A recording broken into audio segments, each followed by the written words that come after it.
Welcome back, kitchen dwellers. In the attempt to hide the awkwardness of not having uploaded a video in a very long time, today's video will be hosted by this goose right here.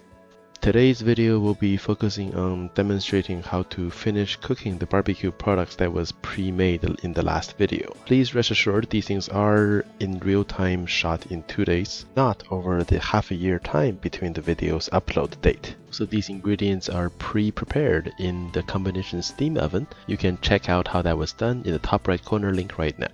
When it comes down to cooking the actual proteins like the chicken wings, all you have to do is really take them out of the vacuum sealed bags because they're already well cooked and well flavored, toss them in some barbecue sauce and throw them on the grill. After flipping the wings back and forth a couple of times and making sure the sauce is properly brushed down there again, the wings are pretty much ready to eat because they have already been cooked to temperature once before. You can apply also the same procedure with the steak and other items as well. You might want to char the steak a bit more. I did char mine a little bit under, so the presentation wasn't as desired. However, this is going to be the result like this.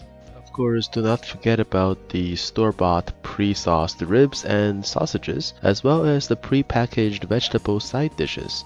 Vegetables can be kind of reheated and kept on the back burner until serving time, and combine these products together, you will have a nice barbecue plate. Notice when cutting into the steak, you can actually cut this through easily with a plastic knife. Yes, this is the result of using the sous vide method and then using the barbecue as a means to heat up and reapply some flavor instead of having to cook the meat through.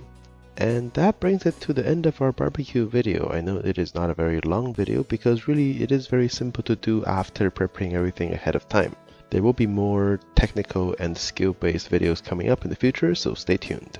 Thank you for watching, and I hope I was able to improve your home appliance experience. If you found my content helpful, please like, subscribe, and most importantly, share with others who needs these info. All of the contents will be categorized by appliance type on my channel for more tips and how-tos. These contents are based on my personal experience and opinion. Miele Limited does not sponsor, support, or dictate any of the contents created here. Social media connections are on the screen as well as some other related videos. Have fun in the kitchen!